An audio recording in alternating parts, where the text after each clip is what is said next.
Hey, so um, I'm changing my name. Well, I've changed my name several times in my life, but I'm changing Somatic Gendering, my coaching business name, to Queerly Fluid. And I want to talk a little bit about why. Um, I've been toying with a couple of different names over the last year, and I chose somatics because it is one path that I'm walking to be with my body, to be with what's present, to consider uh, what is here rather than what I want or what I don't want that isn't here. I'm going to do that work too, but I want to start from a place of what is currently present.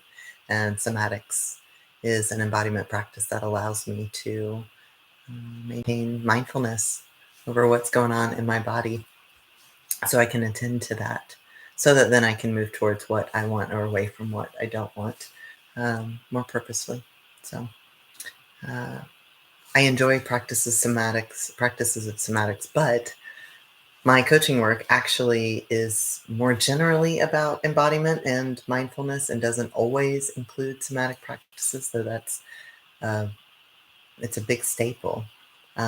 But conscious movement practices is also a big piece that invites somatics, but isn't always about the somatics. So I want to take that out because even though that is most of the time present, it's not central to my work. It is just a tool. So I do also a lot of peer-to-peer support.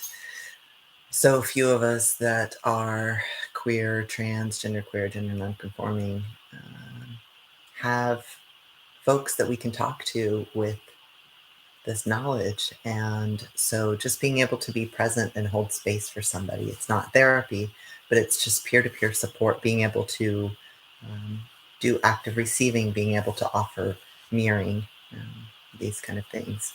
I tend to just simply ask questions to help somebody guide themselves into the knowledge they already have. So I also do a lot of coaching, especially around executive function. And I sort of assume that ADHD folks will find me because I'm ADHD and there's a neurodivergence of understanding that's often happening there. So a lot of my clients use our time to support the executive functioning of the embodiment work, of the sexuality work, of the gender work that they're doing. I ran an ADHD support group for a while, and I'm a bit of a nerd about working with how my brain is. And so I've got a lot of tips and tools, and I love sharing those and figuring out what works or doesn't work for other people. So I always get to learn a lot in that too. My masturbation or solo play coaching practice often includes a big chunk of executive function because many people want to spend more time with their bodies, but how do we prioritize that? What's in the way of that? How do we create habits? How do we habit stack? What are the things that are going to cause friction? How do we notice them? What do we do with them? How do we maintain compassion? A lot of questions in there. So, but executive function tends to be a big part of that. So that's the word somatic. So, bloop, out the window. And then somatic gendering. And the thing is that when I started this business, I was going through this transformation of getting facial hair, of being read by the world as a man.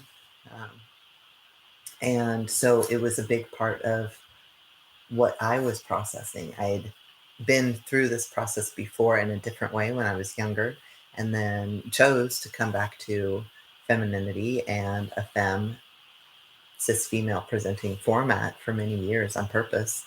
And when I started this coaching business, I was going through this change, and so it became a huge part of the work I was doing.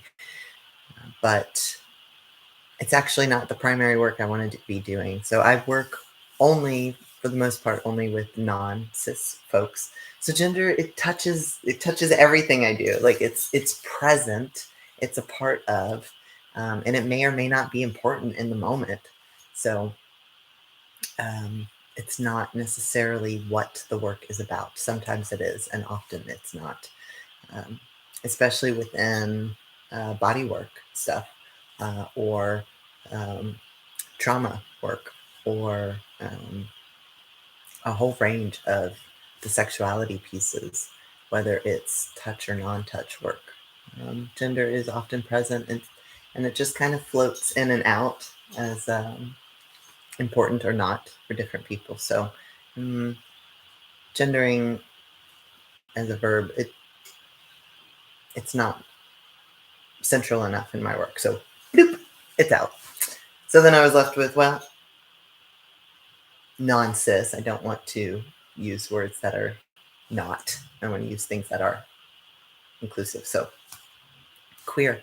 What I love about the term queer is it points to a theoretical landscape of non-identitarian, and fluid um, points to access to mobility and change and transition and consideration for opportunity and expansion. And so I came to queerly fluid, because we can have fluidity that doesn't allow for expansion. We can have fluidity that doesn't allow for variations in speed or breadth or reach. So I wanted to invite fluidity of movement and opportunity that asked of us to be non-identitarian and reconsider what is possible and what could be with all that we are, all that we're doing. And so I came to this little new name, Queerly Fluid. So I'm excited to kick off construction season in Montreal with a new name.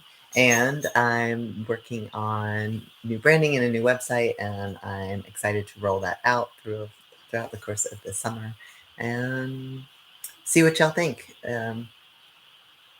This name is much more broad on purpose because my work tends to be really broad. And what I found was that a lot of folks were coming to me for the gendering piece, but I actually have limited space for that.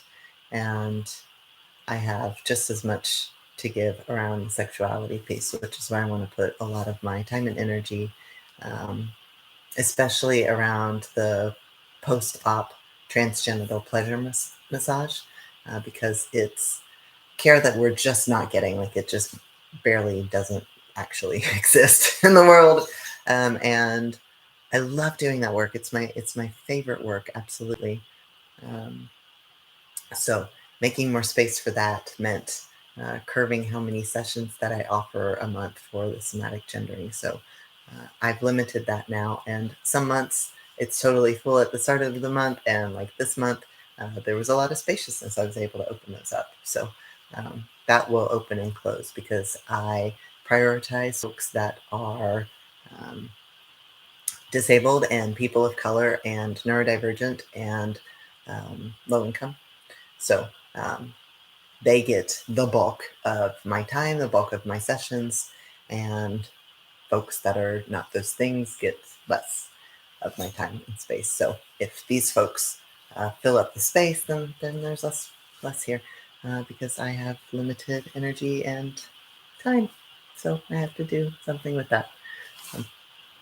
All right, that's what I've got. So a little bit about our new name. I'm pretty excited. And I hope you're going to like the branding because it's going to be fucking awesome.